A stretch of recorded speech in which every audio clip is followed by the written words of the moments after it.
everyone, this is my tutorial on how to make some chocolates with ganache filling.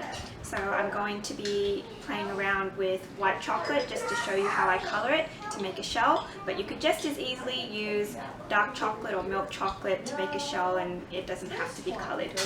So I'll start off with the things that we normally use. I've got some silicone molds over here, which I'll show you. So they're quite easy to just sort of fill with chocolate and then just pop them out when they've been chilled and they're hard. I've got hearts and I've got gems here. Sorry, I'm going to hold them up better. So they're kind of deep enough where I'd be able to create a shell that will have enough space for the ganache filling on the inside. But you can also use hard molds that are deep enough, but I've also got a hard mold here, chocolate mold, that is made of plastic, not silicone, and it's much shallower. So these are pretty much more for just for like hard chocolates. So once you have your molds, if you have chocolate, you can use any kind of chocolate melts, or the Lindt chocolate, or just something. If you melt it down and it's not the right consistency, then you can add some coconut oil to make it runnier. I also have spatula for mixing, and also one of these kinds of knives, although you could use any knife, just for scraping off the excess off the mold. And then some heavy whipping cream to help me create the ganache. So I would say you can use anything except double cream. For the ganache, it would be a 2-to-1 ratio. So that's 2 chocolate to 1 ratio for cream. I'll start off by microwaving the chocolate to make the shell. So I've just got about 1 cup of white chocolate melts in here. I'm going to put it in the microwave for 30 seconds at a time until it melts. Maybe about 30% of it is unmelted, and then just keep mixing. So you just basically keep microwaving it for 30 seconds at a time until it's the right consistency. If you feel like that it's not runny enough, then you can add a little bit of coconut oil. I've just got this stuff here. Sorry, label all the way around. So I just add maybe like a teaspoon or tablespoon at a time until it's the right consistency. I think I found that dark chocolate I didn't need to do that, but with this brand of white chocolate that I bought, it probably isn't as good a quality, so that's why I had to add the coconut oil. It's kind of nice though, it has a very faint coconut taste. So I'll start here, popping it in the microwave, 30 seconds at a time. I use plastic. You can also use silicone. I was told not to use glass or ceramic just because those bowls retain the heat, and it may overcook the chocolate. So I just use plastic. I think silicone would probably be my preference though, because I'm always a bit iffy about using plastic to heat things in, but it's okay since it's such a short amount of time and the chocolate's not really that hot. So I'll probably have this for a little longer. It's still, as you can see, not quite melted yet. So put it in for another 30 seconds or another minute. So I've just taken the chocolate out of the microwave. It's looking like this sort of consistency. It's kind of pasty. I would like it a bit runnier. So I'm just using about a tablespoon of the coconut oil or coconut fat. I'm just gonna pop it in here, and I'll try mixing it. This is the consistency of the white chocolate once I've put in the coconut oil. If you put too much coconut oil in and it looks too runny, you can just add more chocolate and then just microwave again.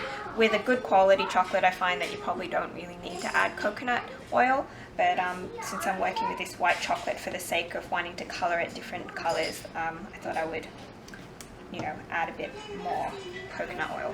So this here is the shade of coloring that I'm using.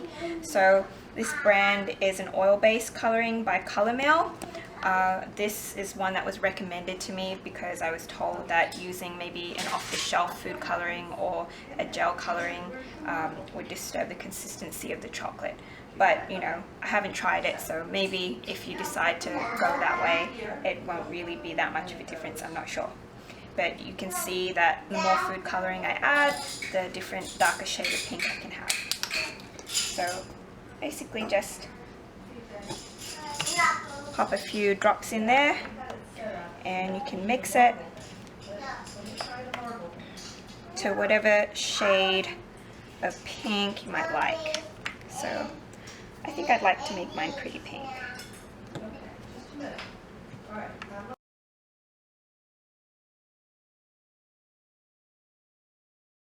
So as you can see now, it's looking a nice sort of pink color. I like the way that looks. I'm going to start using my molds now to create little shells. Okay.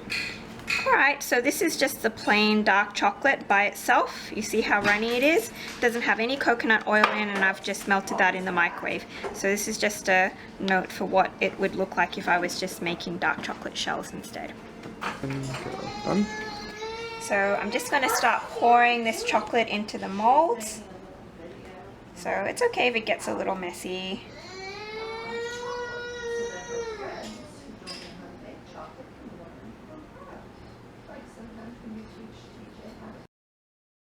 So if you just wanted to make solid chocolates, I would say just fill it all the way to the top and then just scrape off. But today I'm making the shells, chocolate shells, so that I can fill it with ganache.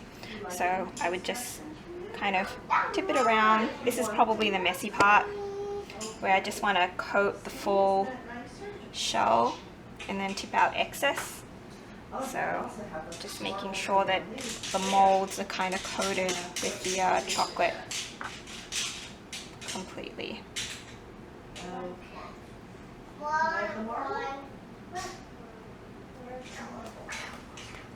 So I see that's looking pretty good. Now I'm just going to tip all of that excess chocolate out. It does get a little bit messy here. Start like scraping some of it off. Don't worry if it's a little messy and it's not completely clean on the edges right now, because I'll be going over it with that spatula knife.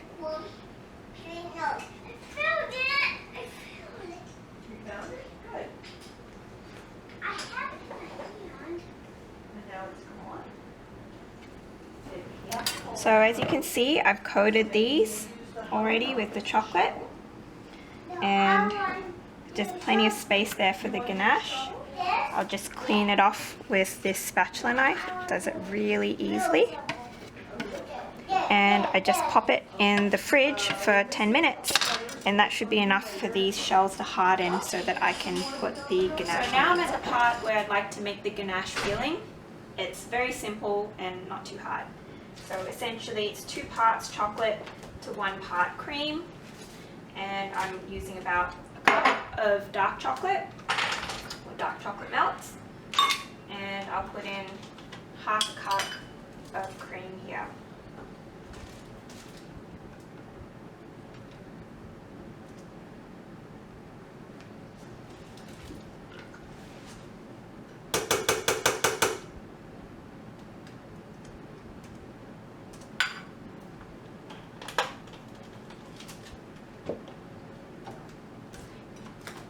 Looks something like this. Boiling water and everything that's uncooked. I'm just going to pop it over the top and just mix it slowly until the chocolate starts melting and it combines together with the cream to make that ganache filling.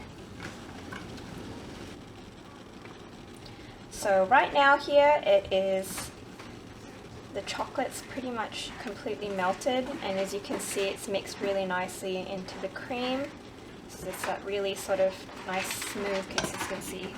So I'll just turn this up a little. At this point I can mix some flavors in if I'd like it to taste like anything other than dark chocolate. So I'm just going to try putting some Flavour Oil into the ganache. I've already put in 1 drop of coffee flavor, but I feel like it could use 1 more drop. Just mix it in. Doesn't require very much, and then you can taste test to see whether it suits your preference or not, for how strong the filling flavor is. Yep. So here I've got the ganache that I've already flavored. I've got coffee and raspberry, and I've prepared some Ziploc bags. Some people can use piping bags if they want to just pipe the ganache into the chocolate shells. If you don't have any bags, then don't worry about it. You could just pour it in. It's just a little bit less messy if you decide to use bags. So Ziploc bags are very easily ready, and you can just pour it in. I've just prepped this Ziploc bag over a cup. Makes it a little easier. So now I've got my bag here full of ganache. I'm just going to snip a tiny tip off so that I can fill this here to about 1 millimeter from the top, so that I can close the shell off with the rest of my chocolate.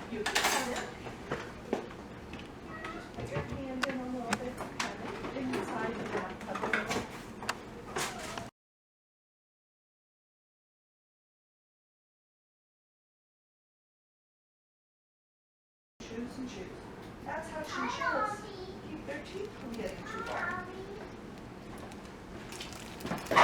Ready. So I've just taken this out of the refrigerator, which it was chilling the ganache. My chocolate's kind of solidified again, so I'm just going to mic it for a couple more seconds to get it runny so that I can close these shells. So now that my chocolate is nice and runny again, I'm just going to basically coat these shells so that I can... It's okay if it gets a little messy at this point because we're just going to scrape it off.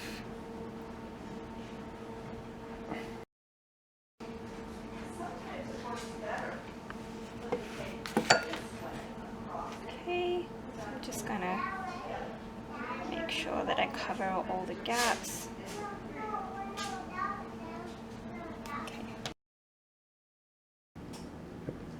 As you can see, now that I've taken them out of the fridge, they're all hardened, and I can pop them out of this silicone mold. So sometimes you might want to be careful because I have broken chocolates before trying to pop them out of molds, but we'll see how we go. Typically, if the shell is thick enough and the chocolate's been cooled long enough, it should be okay to pop out.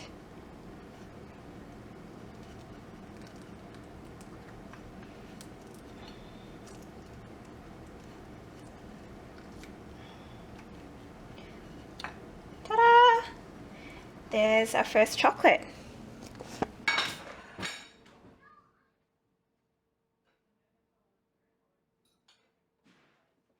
So I'm just going to splatter some of this gold edible paint over the dark chocolate that I've prepared earlier. So this is a really nice way of just, you know, adding that little bit of extra fanciness to your chocolate. We'll just make sure that we shake this up. So this here I've got is Sun-Kissed Gold Edible Art Decorative Cake Paint. And I've just got food grade brush as well, so a few drops of this. Yeah, that should be enough. Mind you, you'll have to wait for the paint to dry after you've applied it to your chocolate because it does have a bit of alcohol in it, which, you know, won't taste very good if it's wet. So you'll want to just give it a couple minutes to dry. And using the rim of something to just sort of flick that paint onto the chocolate. It doesn't really have to be done with any specific design. I find that they look quite nice, even just randomly flung onto the chocolates.